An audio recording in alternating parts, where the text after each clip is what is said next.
Hello friends नमस्कार। आज नुआ एक वीडियो को आपको स्वागत जनाऊँगी। मु सौम्य एलएन ऑनलाइन सर्विस को आपको स्वागत।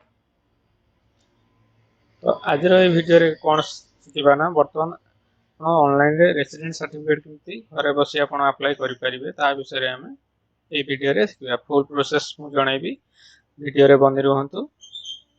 तो आगु आप आम चैनल रे नुआ करी आसी थांती ताले रेड कलर सब्सक्राइब बटन को दबाई सब्सक्राइब कर नियंतु एमती नुआ नुआ अपडेट पाइबा पाई ना आपण प्रथमे आपण गूगल रे सर्च मारिबे ई डिस्ट्रिक्ट।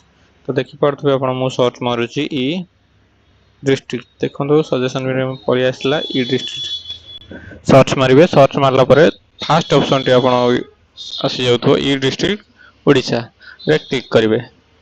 क्लिक कला परे तापर आपणकर देखंतु ई डिस्ट्रिक्ट रो ऑफिशियल वेबसाइट टी आपणकर बाहरी जाईची। तो जो थे आप देखी पारे resident schedule caste certificate legal higher income certificate schedule tribe certificate OBC certificate SBC certificate income certificate आपण बाहर करि परिबे। तो नेक्स्ट आपण कोन करिवे ना आपण एथे देखते लॉगिन सीएससी का ऑफिशियल यूजर। तो एथे आपण क्लिक करिवे। क्लिक कला परे यदि आपन पाखरे आईडी अछि आईडी लॉगिन आईडी आपनकर मोबाइल नंबर किंबा ईमेल आईडी देई आपन पासवर्ड देई लॉगिन करि परिबे। यदि आपन पाखरे आईडी नाही ताले आपन डोंट हैव अकाउंट ऊपर क्लिक करके रजिस्टर करि देबे। तो रजिस्टर रे कोन करिवे ना आपनकर फर्स्ट योर फुल नेम भरिबे तापर ईमेल आईडी भरिबे तापर मोबाइल नंबर भरिबे। मोबाइल नंबर पर आपनकर 8 डिजिट रो पासवर्ड भरिबे जहा कि आपनकर गोटे नंबर रहिबो आ गोटे सिंबल रहिबो आ गोटे अपर केस आ गोटे लोअर केस रो वर्ड रहिबो। तापर आपनकर स्टेट सिलेक्ट करिवे। सिलेक्ट करी कैप्चा भरिकी सबमिट करि देबे। सबमिट कला पर आपनकर गोटे मेल आईडी आ मोबाइल फोन को गोटे ओटीपी जीवो ता आपण ओटीपी देई आपण वेरीफाई करी अकाउंट क्रिएट करि परिबे। अकाउंट क्रिएट कला पर आपण एठी लॉगिन आईडी आ पासवर्ड देई आ कैप्चा भरी आपण लॉगिन करी जिवे। तो जल्दी जल्दी मु आपनको लॉगिन करी आपनको देखाउची। तो देखि पड़थो मु बर्तमान लॉगिन करी जाईची। लॉगिन कला परे एमती किछ इंटरफेस देखबा को मिलिबा आपण मानको। तो एमती आसला परे तो आपण नेक्स्ट कोन करिवे ना रेसिडेंट सर्टिफिकेट अप्लाई करिवे पई तापर आपण अप्लाई फॉर सर्विस ऊपर क्लिक करिवे। सर्विस ऊपर क्लिक कला परे तापर आपनकर व्यू अवेलेबल सर्विस शो करिवो। तापर आपण व्यू अवेलेबल सर्विस ऊपर एसएस ऊपर क्लिक करिवे। क्लिक कला परे तो आपण देखि पड़थो बहुत सारा सर्टिफिकेट खोलिया पई आपनको शो करूथबो। तो एथि मध्यरो आपण पाई परिबे नै जल्दी। तो तापर कोन करिवे ना आपण एठी सर्च मारिबा रेसिडेंट।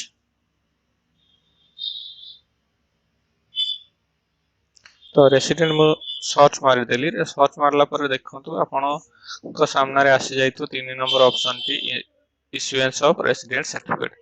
या पर आपण क्लिक करिबा। क्लिक कला पर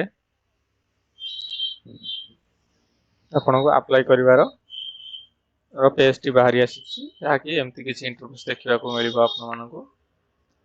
तो फर्स्ट कोन आपण करिवे ना तो फर्स्ट आपण कोन करिवे ना श्री की श्रीमती की मिस आपण कोन जहा रहबे आपण क्लिक करिवे। तो मोर एठी श्री रहउछ तो मु श्री ऊपर क्लिक करिवे। तापर आपनकर नेम ऑफ एप्लिकेंट तो जहा ना रे आपण रेसिडेंट सर्टिफिकेट अप्लाई करिवे ताको नाटी एठी फुल नेम टी फिल करि देबे। फिल कला परे तापर नेक्स्ट रहउछ आपनकर एप्लिकेंट फोटो। फोटो जहा ना रे आपण रेसिडेंट सर्टिफिकेट अप्लाई करथि ताकर गोटे फोटो एठी लागिवो जहा कि रहबो 220 केबी मध्यरु 250 केबी मध्य रे फोटोर साइज टी रहइबो। नेक्स्ट कोन करिवे ना आपण नेक्स्ट जेंडर मेल की फीमेल सिलेक्ट करिवे। तो जदि एठी आपण श्री सिलेक्ट करिथिबे तारे एठी आपनकर मेल की ट्रांसजेंडर आसीजिवो। तो आपण मेल सिलेक्ट कर देबे। जदि एठी आपण श्रीमती की मिस सिलेक्ट करिवे तो एठी ऑटोमेटिक आपनकर फीमेल पळि आसीबो।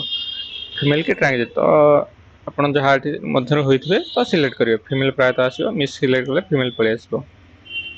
तो एठी मु सी सिलेक्ट कर सी सिलेक्ट कला पर मेल सिलेक्ट करबा तापर आपण एठी आपनकर मैरिटल सेक्टर शो करिवो तो मैरिड की अनमैरिड एठी शो करिवो आपण मैरिड थिले मैरिड फिल करिवे अनमैरिड थिले अनमैरिड फिल करिवे तो नेक्स्ट आपनकर एज केते रहउची वर्तमान डेट रे आपनकर एज केते रहउची तो ता आपण फिल करिवे तापर आपनकर आधार कार्ड नंबर फिल करिवे आधार कार्ड नंबर मैंडेटरी नाही ऑप्शनल अछि चाहिले आपण फिल करि परिबे नहले आपण छाडी भी परिबे तो मो मतरे आपण आधार कार्ड नंबर टी को फिल करि देले सुविधा हबो काहे ना से आपनकर वेरीफाई करिया पई सुविधा हबो तापर आपनकर फादर नेम टी को फिल अप करिवे आपनकर आधार कार्ड रे जहा रहउची फादर नेम ता आपण एटी फिल करि देबे तापर मदर नेम फिल करिवे मदर आपनकर मदर को पूरा नाम फिल करिवे तापर एटी आपनकर मोबाइल नंबर टी फिल करिवे तापर एटी ईमेल आईडी टी ऑप्शनल रहउची चाहिले आप फिल भी करि परिबे नहले आपण छाडी भी परिबे तो मो मतरे आपण फिल करि दियंतु काहे ना आपनकर जहा भी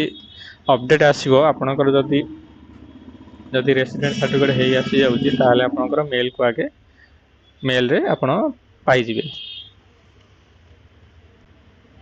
तो मेल रे आपण नोटिफिकेशन टी पाई जिवे कोन रहउची ना हमर एठी नेक्स्ट रहउची प्रेजेंट एड्रेस एठी आपनकर कोन रहउची जो आपण जो डिस्ट्रिक्ट रो होइथिबे से डिस्ट्रिक्ट टी आपण फिल करिवे फिल कला परे सपोज मु फिल कली मो एड्रेस भद्रक मु फिल कला परे आपनकर तहसील सपोज भद्रक रहउची तहसील मु भद्रक फिल कली तापर आपनकर जे कोनसी गां रहिबो आपनकर गां फिल कर देबे सपोज मु एम्ति फिल कर दोची बेतरा आपनकर फिल कर देली फिल कला परे आपनकर आरआई एठी शो करिवो आरआई फिल कर देबे जदि आपनकर एही विलेज लिस्ट रो जदि आपनकर गां नामटी शो न करू थाए तार एठी विलेज नॉट लिस्ट ऊपर क्लिक करके सिलेक्ट करके एठी आपण गां नामटी को लिखि परिबे तापर एठी आपनकर रहउची पुलिस स्टेशन कोन रहउची आपण फिल करिवे पुलिस स्टेशन जहा रहउची आपनकर एठी आपण लिखि देई परिबे तापर आपनकर पोस्ट ऑफिस टी एठी फिल करि देबे तापर आपनकर पिन कोड टी को एठी भरि देबे भर देला परे आपनकर केते वर्ष होला रेसिडेंट ऑफ प्रेजेंट एड्रेस केते वर्ष होला आपण रेसिडेंट एड्रेस रे प्रेजेंट एड्रेस रे रहउछंती एठी ईयर आ मंथ सपोज आपण 10 वर्ष होला आपण जो एड्रेस रहउछंती वर्तमान 10 वर्ष होला आपण रहउछंती ते 10 एठी आपनकर जते मास हेतिबो सेठी लिखि देबे तो नेक्स्ट हमर कोन रहउची ना नेक्स्ट हमर रहउची परमानेंट एड्रेस तापरे आपनकर जदि आपनकर सेम एड्रेस रहउची प्रेजेंट एड्रेस सहित ताले आपण एठी देखि पारबे गुड ऑप्शन रहउची सेम एज प्रेजेंट एड्रेस तो सेते आपण यस क्लिक कर देबे जदि आपनकर परमानेंट एड्रेस अलगा किछ रहउची ताले एठी आपनकर नो सिलेक्ट करके आपण एठी फिल करि परिबे तापर रहिला आपनकर कोन ना फैमिली मेंबर बा गार्डियन डिटेल्स ई person other than applicant filling the application जदि आपनकर जे रेसिडेंट पे अप्लाई जदि पढिबा पे आपनकर अप्लाई करा जाउची ताले आपण जदि माइनर अछंती 18 वर्ष तळले ताले आपनकर बापा की भाई की जी मां की जी आपनकर अप्लाई करथुबे तो एठी यस क्लिक करके ताको नाटी एठी लिखि एठी आपनकर एप्लिकेंट रो रिलेशन आपनकर कोन हबो तो फिल कर देबे जदि आपनकर निजे फिल करूचंती ताले आपण एठी नो सिलेक्ट कर देबे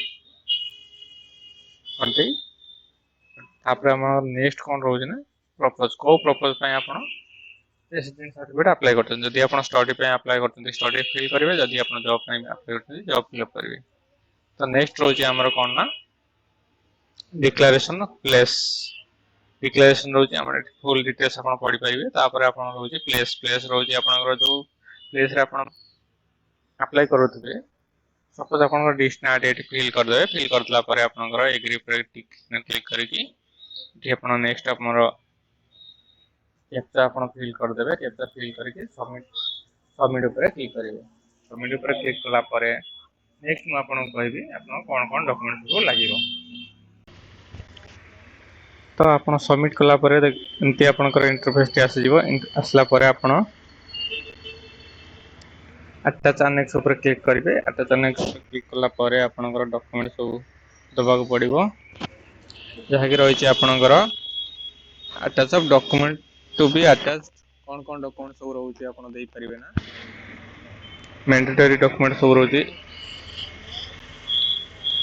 एनआर ईजीएस जॉब कार्ड आपण देई परिबे lease agreement with house owner या देई परिबे first page of bank passbook आप दे पारे, सर्टिफिकेट फ्रॉम द एम्प्लॉयर दे पारे, extract of last voter list दे पारे, लैंडलाइन टेलीफोन बिल दे पारे, राशन कार्ड दे पारे, इलेक्ट्रिक बिल दे पारे, वाटर कनेक्शन बिल दे पारे, कॉपी ऑफ आरओआर मध्य दे पारे, होल्डिंग टैक्स रिसिप्ट आप दे पारे, एपिक बा आधार कार्ड दे पारे आप।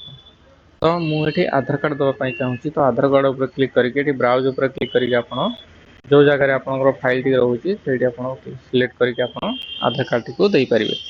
तापर आपणकर सेकेंड अदर रे रोज ना, अदर रे आपणकर बापा आधार कार्ड किंबा जमीर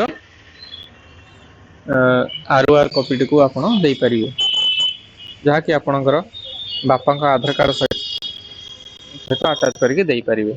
तो मुझे बापा आधार कार्ड को देवाई चाहूँगी, तो ये बापा फादर आधार कार्ड लिखी ब्राउज पर क्लिक करके आप सिलेक्ट करके सेव अनेक्स उपर क्लिक करदे। क्लिक